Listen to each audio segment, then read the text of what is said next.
Right, so wasn't Keir Starmer's face a picture? And a protester stormed the stage conveniently right before he began speaking to Labour conference and threw glitter all over him. Security eventually got on stage and pulled the guy away. Starmer took off his jacket, rolled his sleeves up and said, "Protest or power, that's why we changed our party."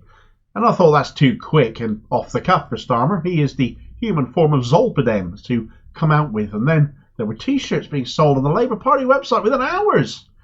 Is it just me, or does anyone else think this was a big setup?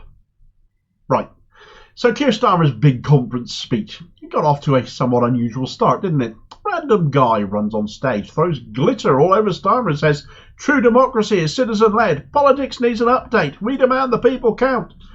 It's a really odd comment, actually. You can kind of hazard a guess at what he was on about, but it wasn't well conveyed. Most protesters who run on stage can at least string a cogent sentence together. They'll have rehearsed it. They know they don't have very long to get their piece out, knowing what they're on about.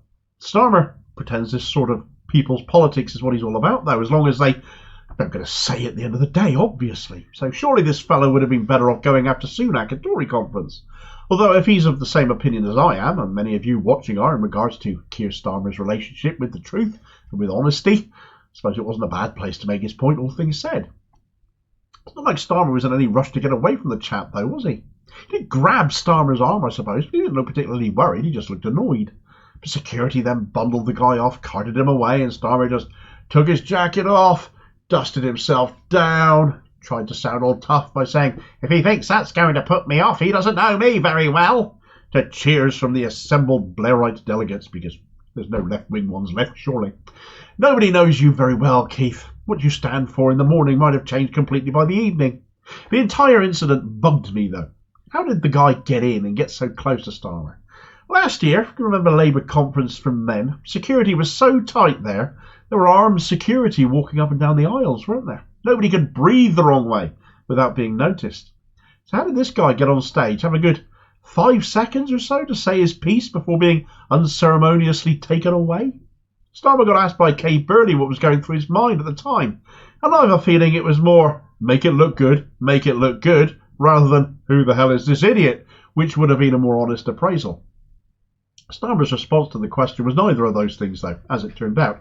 Instead, he claimed he was thinking, "We have worked for 4 years to get the Labour Party to a position where I could speak not just to the room but to the country, and I was not going to let that idiot deflect me."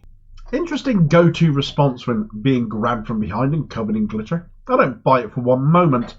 Who would still be thinking along those lines? I'd be more concerned the guy had something a lot worse than glitter on him. A wishing I'd worn the brown trousers this morning moment, but not Starmer, apparently, hard as nails.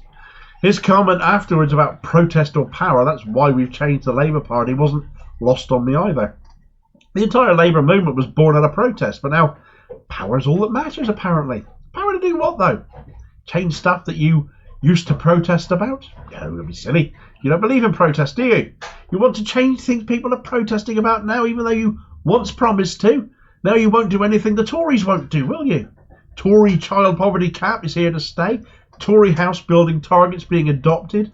Tory austerity is going to remain. Tory privatisation, we're not reversing any of that. Tory ruined NHS, let's add some more private healthcare in for good measure. All will apparently just stay exactly the same under Labour now. With even Tories calling much of this out, claiming Labour is stealing their thunder, and that's one hell of a depth to sink to, isn't it? Protests, though, standing on picket lines. No, that's a sackable offence under Labour now. We know it is. We've seen it. Labour seeking power, but not to do anything differently with it. Raising my suspicions further, though, was the sudden appearance of £20 t-shirts with "Sparkle with Starmer" emblazoned across the front of them. I can't imagine anything like that would be ratified by the party and put into production in so small a time frame. Starmer's far too much of a control freak to do that, surely. But hey, perhaps it can, or perhaps it was all just prearranged. But if you think this makes Starmer look more appealing, then think again. Because you can't polish a turd, but you can certainly cover one in glitter. Besides, why use glitter anyway?